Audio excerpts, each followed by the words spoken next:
నామక స్తోత్రములు. అందరికీ వందనాలండి. కీర్తన గ్రంథం 27వ అధ్యాయం చదువుకుందాం. యెహోవా నాకు వెలుగును రక్షణయునై ఉన్నాడు, నేను ఎవరికి భయపడదును. యెహోవా నా ప్రాణదుర్గము, ఎవరికి వెళుతును. నా శరీర మాంసము తినుటకై దుష్టులు నా మీదికి వచ్చినప్పుడు, నన్ను బాధించే శత్రువులు నా మీదికి వచ్చినప్పుడు వారు త్రొట్టిల్లి కూలిరి. నాతో యుద్ధము చేయుటకు దండు దిగినను నా హృదయం భయపడదు. నా మీదికి యుద్ధము రేగినను దీనిలో నేను ధైర్యం విడువకుందును. యెహోవా యొద్ద ఒక్క వరం అడిగితిని, దాన్ని నేను వెదకుచున్నాను.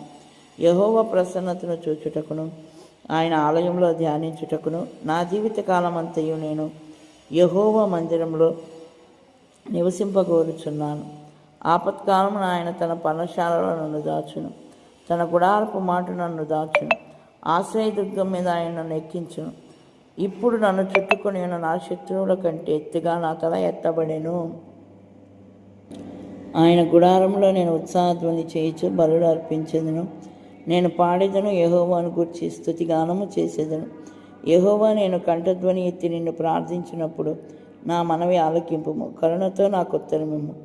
నా సన్నిధి వెదకుడని నీవు సెలవీయగా, యెహోవా నీ సన్నిధి నేను వెదకెదనని నా హృదయము నీతో అనెను.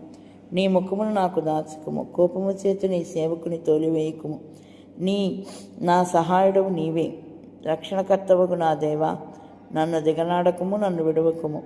నా తల్లిదండ్రులు నన్ను విడిచినను, యెహోవా నన్ను చేరదీయును. యెహోవా నీ మార్గమును నాకు బోధింపు. నా కొరకు పొంచి ఉన్న వారిని చూచి సరళమైన మార్గమున నన్ను నడిపింపు. అబద్ధ సాక్షులను క్రూరత్వం ఎడగొక్కు వారును నా మీదికి లేచి ఉన్నారు. నా విరోధుల ఇచ్చకు నన్ను అప్పగింపకము. సజీవుల దేశంలో నేను యెహోవా దయను పొందుదునన్న నమ్మకము నాకు లేని ఎడల నేనేమవుదును. యెహోవా కొరకు కనిపెట్టుకుని ఉండుము. ధైర్యం తెచ్చుకొని నీ హృదయం నిబ్బరముగా నుంచుకొనుము. యెహోవా కొరకు కనిపెట్టుకొని ఉండుము. హల్లెలూయా. స్తుతి స్తోత్రం. దేవునికి మహిమ కలుగునుగాక. ఆమేన్. చూడండి, కీర్తన గ్రంథము 27వ అధ్యాయం 1వ వచనంలో, ఇది కూడా దావీదు రాసిన కీర్తన, రచించిన కీర్తన. యెహోవా నాకు వెలుగును రక్షణయునై ఉన్నాడు, నేను ఎవరికి భయపడదును అని మాట్లాడుతున్నాడు. యెహోవా నా ప్రాణదుర్గం, ఎవరికి వెళుతును అని మాట్లాడుతున్నాడు. దేవుడు మనకు వెలుగును రక్షణయునై ఉన్నాడంట.